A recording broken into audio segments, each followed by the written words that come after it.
အာနာသိန်းနာကိုလက်မခံနိုင်လို့တွန်းလှန်ခဲ့တဲ့အသက်25နှစ်ရွယ်မဝီရီအောင်မှာထောင်တွင်နှိပ်စက်ခံရတဲ့ဒဏ်နဲ့လုံလောက်တဲ့စီးကူးတောင်းမှုမခံရတဲ့အတွက်ဇွန်လ20ရက်မှာကြာဆုံးခဲ့ပါတယ်။သူ့အနေနဲ့အသက်20အရွယ်မှာတင်ဖမ်းဆီးထိန်းသိမ်းခံခဲ့ရတာဖြစ်ပြီးထောင်တွင်9နှစ်လောက်ကျဉ်းကျခံရပြီးတဲ့နောက်မှာသူမုန်းနဲ့အာနာသိန်းစရက်ရဲ့ဖိနှိပ်မှုတန်းကြောင့်သက်စတီးခဲ့ရတာဖြစ်ပါတယ်။ဘဝကြီးအောင်အနေနဲ့နောက်ဆုံးအချိန်ထိအာနာရှင်ကိုစန့်ကျင်ပုံကန်သွားခဲ့တာဖြစ်တယ်လို့အာနာရှင်အုပ်စိုးနေသမျှသူ့လိုအဖြစ်ဆိုးတွေရှိလာနေမှာဆိုတာကိုမိမောင်းထုတ်ပြသွားခဲ့တာပါ။ကျင်းတောင်တွေထဲမှာနှိပ်စက်မှုတွေဆိုးရွားစွာရှိနေတယ်လို့လုံလောက်တဲ့စေဝါကုသမှုမပေးနိုင်လို့အသက်ပေးသွားခဲ့ရတာမဝီအောင်တယောက်တည်းမဟုတ်ပါဘူး။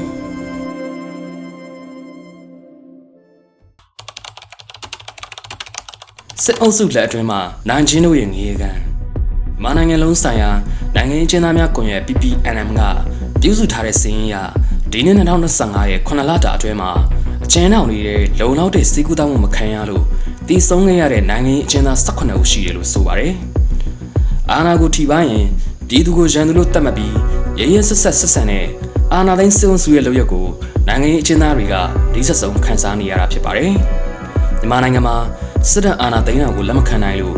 ဤမျိုးစုံနဲ့စန့်ကျင်ဖီဆန်ခဲ့တာကြောင့်ဖမ်းဆီးထိန်းသိမ်းခံရသူ3000နီးပါးရှိပြီး2200ကျော်ကထိန်းသိမ်းခံရစေဖြစ်တယ်လို့ဖမ်းဆီးထိန်းသိမ်းခံရပြီးမှတည်ဆုံးခဲ့ရတာ2152ဦးရှိတယ်လို့နိုင်ငံရေးအကျဉ်းသားများကူညီစောင့်ရှောက်ရေးအသင်း AAPP ကထုတ်ပြန်ထားပါတယ်။အဲ့ဒီဖမ်းဆီးထိန်းသိမ်းခံရသူတွေဟာစစ်တပ်ရဲ့အာဏာသိမ်းတဲ့လုပ်ရက်ကိုစန့်ကျင်တော်လှန်ရင်းသူတို့ရဲ့ပြင်မဘဝတွေကိုဆုံးရှုံးခံပေးဆက်ထားခဲ့ကြတာပါ။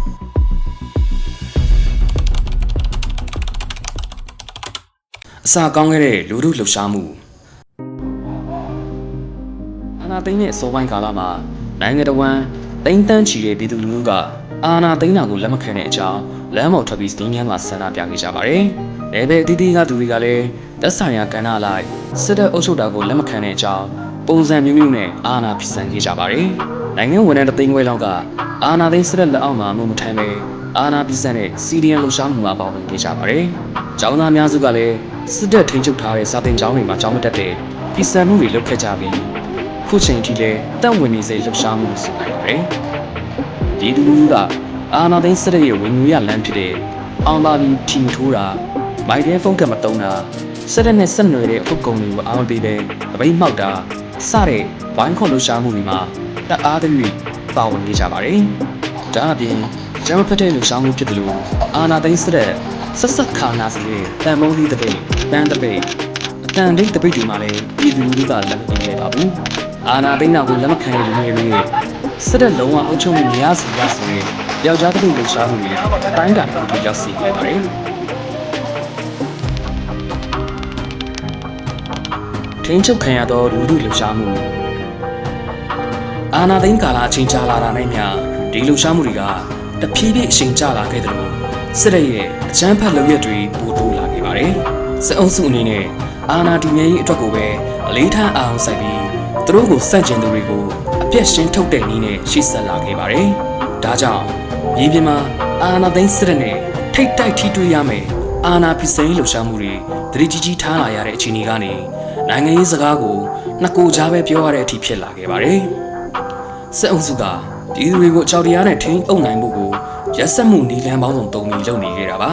။ပန်းလို့ဖမ်းဆီးထောင်ချတဲ့အထိနိုင်ငံရေးမှာပြည်သူတွေမပါဝင်ကြအောင်ရှောက်တရားထည့်သွင်းတာမျိုးအပြင်ဒီနေ့ဖမ်းခေါ်သွားပြီးနောက်ရက်အလောင်းလာထုတ်ခိုင်းတဲ့လုပ်ရမျိုးနဲ့၆လန့်တာပဲရှိခဲ့ပါတယ်။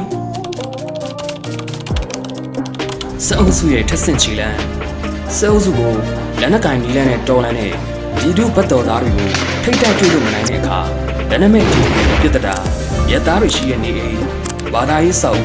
စာသင်ကျောင်းနဲ့စေးရုံတွေကိုပုံကျဲပြီးအောက်တန်းကျစွာတုံ့ပြန်တာတွေလုပ်လာနေပါတယ်။ AAPP ကပြုစုထားတဲ့စီးရင်အရာ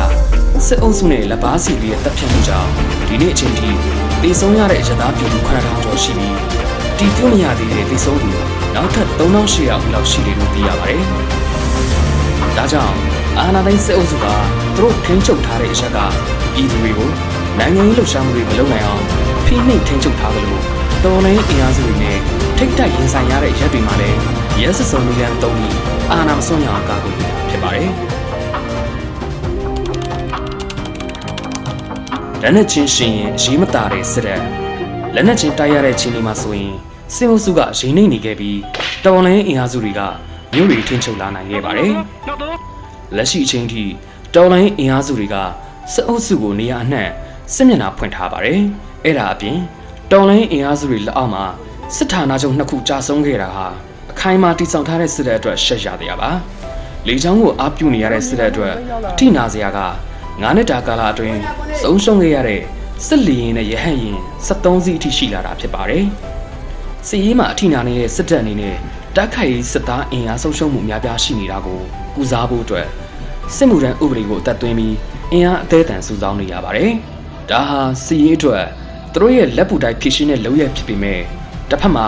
ပြန်လည်မသိကြတဲ့စစ်မှုထမ်းရမယ့်အပေါ်လူငယ်တွေနဲ့မိဘတွေရဲ့စိုးရိမ်တော့ကကိုကြီးထွားလာစေပါတယ်